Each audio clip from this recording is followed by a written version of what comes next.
శ్రీమాత్రే నమః. 139వ శ్లోకం. కులోత్తీర్ణ భగారాధ్య మాయా మధుమతీమహీ గణాంబా గుహ్యకారాధ్య కోమలాంగి గురుప్రియా. కులోత్తీర్ణ ఇంద్రియముల చేత తెలియబడునటువంటిది అని ఈ నామము యొక్క అర్థం అన్నమాట. మనం ముందు నామంలో చెప్పుకున్నట్లు దేవి యొక్క సాక్షాత్కారము కొరకు గురువు వద్ద నుండి మంత్రోపదేశమును పొంది సాధన సాగించుట ద్వారా మాత్రమే సాధ్యమగును. కానీ ఇంద్రియముల చేత తెలియదగినది కాదు అని ఈ నామము యొక్క అర్థం అన్నమాట. అంటే ఏంటంటే ఇప్పుడు ఇక్కడ గురోపదేశము తర్వాత ఆ తల్లి సాక్షాత్కారం అనేది పొందవచ్చు. కాబట్టి ఆ తల్లిని మనం కులోత్తీర్ణ అని స్తుతించుకుంటున్నాము. తర్వాత నామం భగారాధ్య, ఏ కారము చేత ఉపాసింపదగినది లేదా సూర్యమండలమునందు ఆరాధింపదగినది అని అర్థం అన్నమాట. ఇక్కడ భగ అంటే సూర్యమండలం, ఆరాధ్య అంటే ఆరాధింపదగినది. సూర్యమండలమునందు ఆరాధింపదగినది కాబట్టి ఆ తల్లిని భగారాధ్య అని మనం స్తుతించుకుంటున్నాము. తర్వాత నామం మాయా, మాయా స్వరూపిణి. ఇక్కడ మాయ అంటే ఎల్లరూ విషయ జ్ఞాన రహితులుగా మార్చున్నది లేదా సమస్త జీవులకు కూడా భ్రాంతికి గురి చేయనటువంటిది అని అర్థం.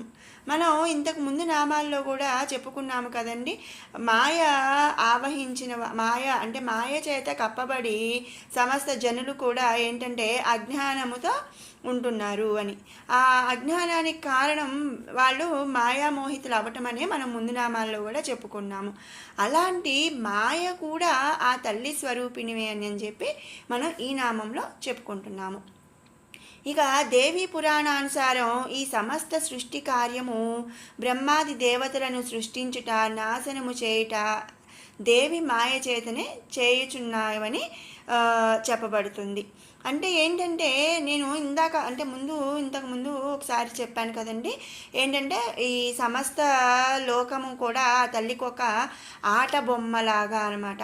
ఎట్లా అంటే ఆ తల్లే జననం పుట్టిస్తుంది, అలాగే ఆ తల్లే నాశనం చేస్తుంది.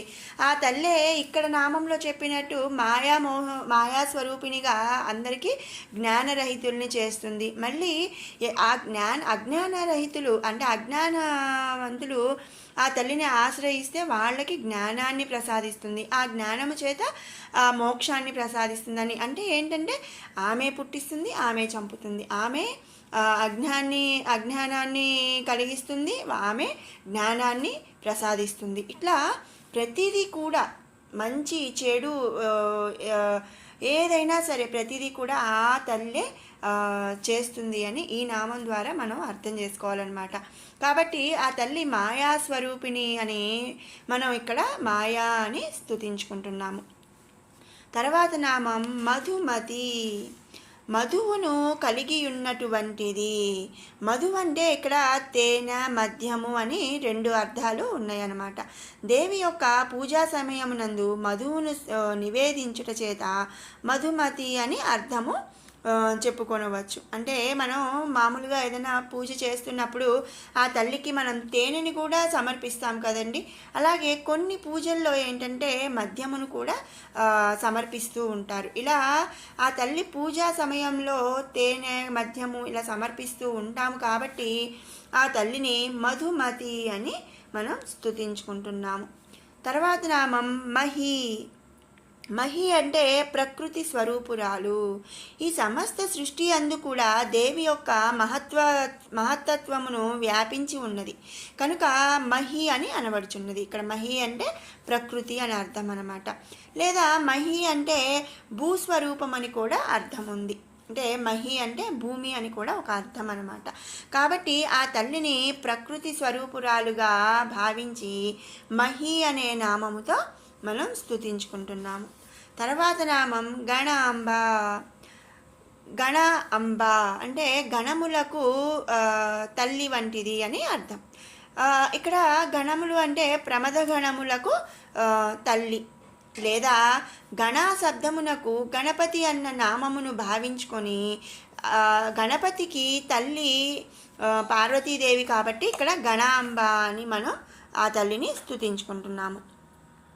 తర్వాత నామం గుహ్యకారాధ్య. ఆరాధ్య అంటే ఆరాధింపదగినది, గుహ్య అంటే రహస్య ప్రదేశమునందు ఆరాధింపదగినది అని ఈ నామం యొక్క అర్థం అన్నమాట. ఇక్కడ రహస్య ప్రదేశం అంటే ఎవరికీ కనిపించకుండా, అంటే ఒక గుహలో ఇట్లా కాదండి. మనసు అనేది మన మనిషి మనసు అనేది ఎవరికి కనిపించదు కదా, అది రహస్య ప్రదేశం అన్నమాట. ఇక్కడ రహస్య ప్రదేశం అంటే మనసు అని భావించాలి. మనసునందు ఆరాధింపతగినది కాబట్టి ఆ తల్లిని మనం గుహ్యకారాధ్య అని స్తుతించుకుంటున్నాము.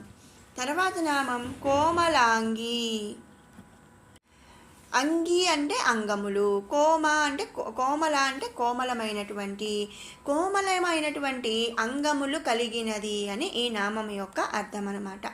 అంటే దేవి యొక్క అవయవములన్నీ కూడా ఎంతో సుకుమారముగా ఉన్నవని ఈ నామందు మనం చెప్పుకుంటున్నాం. కాబట్టి ఆ తల్లిని కోమలాంగి అనే నామముతో స్తుతించుకుంటున్నాము. తర్వాత నామం గురుప్రియ. ప్రియ అంటే ఇష్టము కలిగినది, గురు అంటే గురువులయందు ఇష్టము కలిగినట్టిది అని ఈ నామము యొక్క అర్థం అన్నమాట. గురువులయందు దేవి ఇష్టురాలు అనటలో అర్థము ఇంతకుముందు నామందు మనం చెప్పుకున్నాం కదా, గురువుల ద్వారా మాత్రమే దేవి తెలుసుకొనదగినది. మరి గురువుల ద్వారా మంత్రోపదేశమును పొంది ధ్యానము చేయుట చేతనే దేవి సాక్షాత్కారము పొందగలము. కనుక దేవి గురువుల యందు ఇష్టురాలు అని మనం ఇక్కడ గ్రహించవచ్చు అన్నమాట. కాబట్టి ఆ తల్లిని గురుప్రియ అని మనం స్తుతించుకుంటున్నాము. 140వ శ్లోకం. స్వతంత్ర సర్వతంత్రేసి దక్షిణామూర్తి రూపిణి సనకాది సమారాధ్య శివజ్ఞాన ప్రదాయిని. స్వతంత్ర ఏ శక్తి ఆధీనమందు లేనటువంటిది. స్వతంత్ర అంటే ఇంకా తనను కంట్రోల్ చేసేది ఇంకా ఎవరు ఉండరు అని అర్థం అన్నమాట. ఇండిపెండెంట్, ఏ శక్తి కూడా తను ఏ శక్తి ఆధీనమందు కూడా ఉండదు. తనకు తానే కమాండర్ కానీ లేక తనకు తానే ఒక ప్రభువు, ఈశ్వరి ఇట్లా అనమాట. కాబట్టి సర్వశక్తి సంపన్నమై అయినటువంటి దేవి నిత్య స్వతంత్రురాలు. ఏ శక్తి ఆధీనమందు లేకుండా అన్ని కార్యములను తనకు తానే నిర్వర్తించినట్టు స్వరూపురాలు. మనం జనరల్గా చెప్తూ ఉంటాం కదండి, నేను స్వతంత్రరాలిని అంటే నా పని నేనే చేసుకుంటాను, లేకపోతే నా ఖర్చులకి నేనే ఇట్లా చెప్తూ ఉంటారు కదా. తను స్వతంత్రం, ఇండిపెండెంట్గా లైఫ్ లీడ్ చేస్తూ ఉంటుంది, ఇట్లా మనం చెప్పుకుంటూ ఉంటాం కదా. అలా అనమాట. ఇక ఆ తల్లి ఎవరి మీద ఆధారపడదు, ఎవరి ఆధీనములో కూడా తను ఉండదన్నమాట. తనకు తానే నిర్వర్తించినట్టు స్వరూపురాలు, లేదా పరమశివుని తన ఆధీనమందు ఉంచుకొనినది అని కూడా మనం ఇక్కడ చెప్పుకోవచ్చు. అలాగే పరమశివుని ఆధీనమందు ఉన్నది అని కూడా ఈ నామముకి ఇంకొక అర్థంగా చెప్పుకోవచ్చు అన్నమాట. ఎందుకు అంటే ఇక్కడ పరమేశ్వరులు ఇద్దరూ కూడా, శివపార్వతులు ఇద్దరూ కూడా ఒకరి ఆధీనమందు మరొకరు ఉంటారు. కనుక ఈ రెండు అర్థములను కూడా చెప్పుకొనవచ్చును అని ఈ నామందు మనం అర్థం చేసుకోవాలి. కాబట్టి ఆ తల్లిని మనం స్వతంత్ర అని స్తుతించుకుంటున్నాము. తర్వాత నామం సర్వతంత్రేసి. సర్వము, తంత్రేసి తంత్రములకు, ఈసి అంటే ప్రభువు, అన్ని తంత్రములకు కూడా ప్రభువు వంటిది అని ఈ నామం యొక్క అర్థం. లోక వ్యవహారమందు ఏవైతే తంత్రములు ఉంటాయో అటువంటి సకల తంత్రములకు కూడా అధిపతి ఆ జగన్మాత. భగవంతుని ఆరాధనలో మంత్రము, తంత్రము, యంత్రము అని 3 విధానాలు ఉన్నాయి. ఈ 3 విధములైన ఆరాధన వలన 3 రకములైన ఫలములు పొందవచ్చు. అందు తంత్ర ఆరాధనకు జగన్మాత ప్రభువు వంటిది అని ఈ నామంలో మనం చెప్పుకుంటున్నాం. కాబట్టి ఆ తల్లిని మనం ఇక్కడ సర్వతంత్రేసి అనే నామముతో స్తుతించుకుంటున్నాము. ఇక తర్వాత నామం దక్షిణామూర్తి రూపిణి, దక్షిణామూర్తి స్వరూపురాలు అని ఈ నామం యొక్క అర్థం అన్నమాట. దక్షిణామూర్తి స్వరూపము శివతత్వమందు దేవి ధరించినట్టిది. బ్రహ్మస్వరూపము గూర్చి తెలుసుకొనుటకై బ్రహ్మ విష్ణు సనకాది మహర్షులందరూ తపస్సు చేసిరి. ఆ సమయమందు పరమశివుడు దక్షిణ దిక్కు అభిముఖుడై వారికి దర్శనము ఇచ్చి వారి సంశయములను అంటే అనుమానాలను తీర్చి బ్రహ్మజ్ఞానమును కలిగించెను. దక్షిణాభిముఖుడై వచ్చి వారందరికీ బ్రహ్మజ్ఞానమును ఉపదేశించుట చేత పరమశివునికి దక్షిణామూర్తి అను పేరు కలిగాను. ఆ స్వరూపము దేవి యొక్క స్వరూపముగా భావించుట చేత లేదా గ్రహించుట చేత దేవిని ఇక్కడ మనం దక్షిణామూర్తి స్వరూపురాలుగా చెప్పుకుంటూ దక్షిణామూర్తి రూపిణి అని మనం చెప్పుకుంటున్నాము. ఇంకో విధంగా కూడా ఏంటి అంటే మనం ముందు నామాల్లో చెప్పుకున్నట్టు శివతత్వం కలిగినది కాబట్టి మనం ప్రతిదీ కూడా అంటే స్వామివారిని సవిత అంటే తల్లిని సావిత్రి అనే నామంతో మనం స్తుతిస్తున్నాం. అలాగే ఇక్కడ పరమశివుడు దక్షిణామూర్తి రూపము కాబట్టి ఆయన భార్యగా ఆ తల్లిని దక్షిణామూర్తి రూపిణి అనే నామంతో కూడా మనం ఇక్కడ చెప్పుకోవచ్చు అన్నమాట. అందుకనే ఆ తల్లిని దక్షిణామూర్తి రూపిణి అనే నామంతో స్తుతించుకుంటున్నాము. తర్వాత నామం సనకాది సమారాధ్య.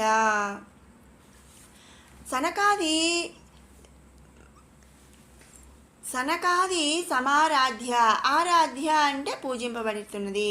సనకాది సమలు అంటే సనకాది సమ అంటే సనకాది మహర్షులు, సనకాది మహర్షుల చేత పూజింపబడినది అని ఈ నామం యొక్క అర్థం. సనకాది మహామునులు దేవిని త్రికరణ శుద్ధిగా ఆరాధించిరి. అందులకే వారిని శుద్ధ గురువులుగా చెప్పుదురు. గురువులను లెక్కించేటప్పుడు ఈ మునులను ముందు వరుసనందు లెక్కిస్తారనమాట. కాబట్టి ఆ తల్లిని మనం సనకాది సమారాధ్య అనే నామంతో స్తుతించుకుంటున్నాము. తర్వాత నామం శివజ్ఞాన ప్రదాయిని. ప్రదాయిని అంటే ఇచ్చేది, శివజ్ఞాన అంటే శివుని యొక్క జ్ఞానము, శివజ్ఞాన ప్రదాయిని అంటే శివుని యొక్క జ్ఞానమును ఇచ్చినది అని ఈ నామం యొక్క అర్థం అన్నమాట. విశేషమైనటువంటి శివతత్వ జ్ఞానమును ప్రసాదించినట్టుది అని కూడా మనం ఇక్కడ చెప్పుకోవచ్చు. శివజ్ఞానమునకు శక్తి కారణము. ఈ శక్తి వలనే నిర్మలుడైనటువంటి పరమశివుడు స్పందన రూపుడని తెలియచున్నాడు. శివతత్వమును తెలుసుకున్న వారికి లక్ష్మీ పార్వతి సరస్వతి అనబడు 3 శక్తులు తెలియను అనగా శివుని వలన పార్వతికి తెలియనని భావన ఇక్కడ మనం అర్థం చేసుకోవాలి. కాబట్టి ఆ తల్లి శివుని యొక్క జ్ఞానముని ఇచ్చినది అనే భావనతో మనం శ్రీ లలితాంబను శివజ్ఞాన ప్రదాయిని అనే నామముతో స్తుతించుకుంటున్నాము. విన్నారు కదండి 139, 140 శ్లోకాల వివరణ. ఇప్పుడు 137 నుంచి 140 శ్లోకాల వరకు 2 సార్లు పారాయణ చేసుకుందాం.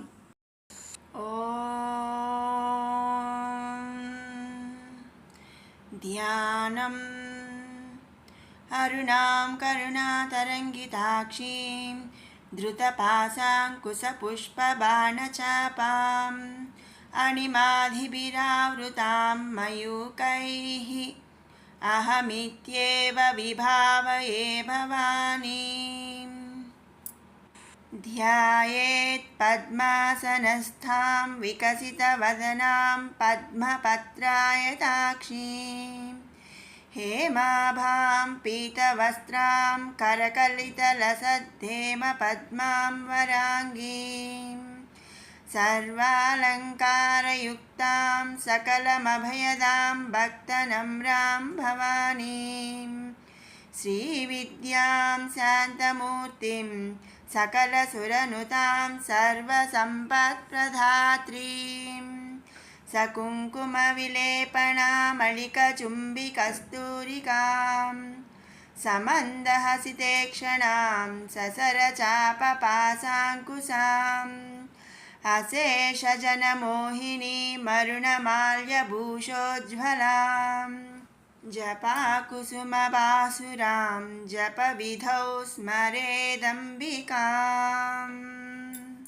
దేశకాలపరిచ్ఛిన్నా సర్వగా సర్వమోహిని సరస్వతీ శాస్త్రమయీ గుహాంబా గుహ్యరూపిణి సర్వోపాధి వినిర్ముక్తా సదాశివపతివ్రతా సంప్రదాయేశ్వరీ సాధ్వీ గురుమండలరూపిణి కులోత్తీర్ణా భగారాధ్యా మాయా మధుమతీమహీ గణాంబా గుహ్యకారాధ్యా కోమలాంగీ గురుప్రియా స్వతంత్రా సర్వతంత్రేసి దక్షిణామూర్తిరూపిణి సనకాది సమారాధ్యా శివజ్ఞానప్రదాయిని.